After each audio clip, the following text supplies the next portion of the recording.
तेनालीरामा की कहानी या उबासी की सजा। एक दिन तेनालीराम को रानी तिरुमला ने संदेश भिजवाया कि वह बड़ी मुश्किल में है और उनसे मिलना चाहती है।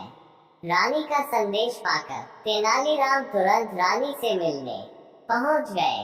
तेनालीराम ने कहा, रानी जी, आपने इस सेवक को कैसे याद किया? इस पर रानी तिरुमला ने कहा, तेनालीराम, हम एक बड़ी मुश्किल में फंस गए हैं। तेनालीराम ने कहा, आप किसी भी तरह की चिंता बिल्कुल न करें और मुझे बताएं कि आखिर बात क्या है। तेनालीराम की बातें सुनकर रानी की आंखें भर आईं। उन्होंने कहा, दरअसल महाराज हमसे बहुत नाराज हैं। तेनालीराम ने कहा, लेकिन क्यों? आखिर ऐसा क्या हुआ?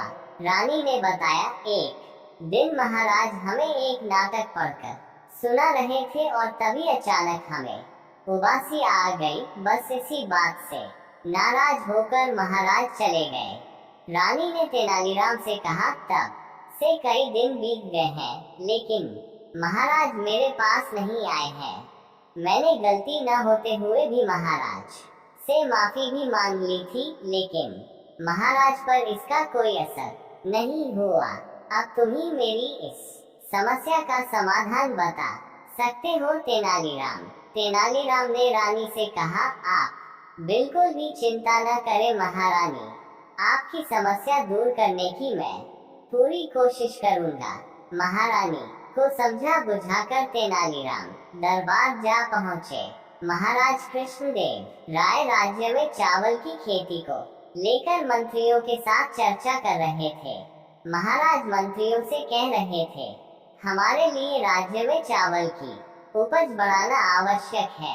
हमने बहुत प्रयास किए, हमारी कोशिशों से स्थिति में सुधार तो हुआ है, लेकिन समस्या पूरी तरह खत्म नहीं हुई है। तभी अचानक तेनालीराम ने चावल के बीजों में से एक एक बीज उठाकर कहा, महाराज, अगर इस किस्म का बीज बोया जाए तो इस साल उपज कई गुना बढ़ सकती है। महाराज ने पूछा, क्या ये बीज इसी खाद के जरिए उपजाया जा सकता है? इस पर तेनालीराम ने कहा, हाँ महाराज, इस बीज को बोने के लिए और कुछ करने की जरूरत नहीं है। परंतु महाराज ने पूछा, परंतु क्या तेनालीराम?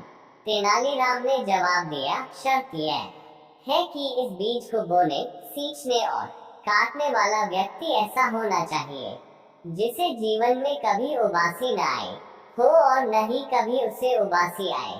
ये बात सुनकर महाराज ने भड़कते हुए कहा, तेनालीराम, तुम्हारे जैसा मूर्ख व्यक्ति मैंने आज तक नहीं देखा। महाराज ने बिगड़ते हुए कहा, क्या संसार में ऐसा कोई होगा जिसे कभी उबासी न आए हो? तेनालीराम ने कहा, ओह, मुझे माफ करें महाराज, मुझे नहीं पता था कि उबासी सबको आती है। मैं ही नहीं, महारानी जी भी यही समझती है कि उबासी आना बहुत बड़ा अपराध है। मैं अभी जाकर महारानी जी को भी यह बात बताता हूँ। तेनालीराम की बात सुनकर पूरी बात महाराज की समझ में आ गई। वे समझ गए कि तेनालीराम ने यह बात उन्हें सही रास्ता दिखाने के लिए कही थी। उन्होंने कहा, मैं खुद जाकर यह बात महारानी को बता दूंगा। इसके बाद महाराज तुरंत महल जाकर रानी से मिले और उनके साथ सभी शिकायतों को दूर कर दिया।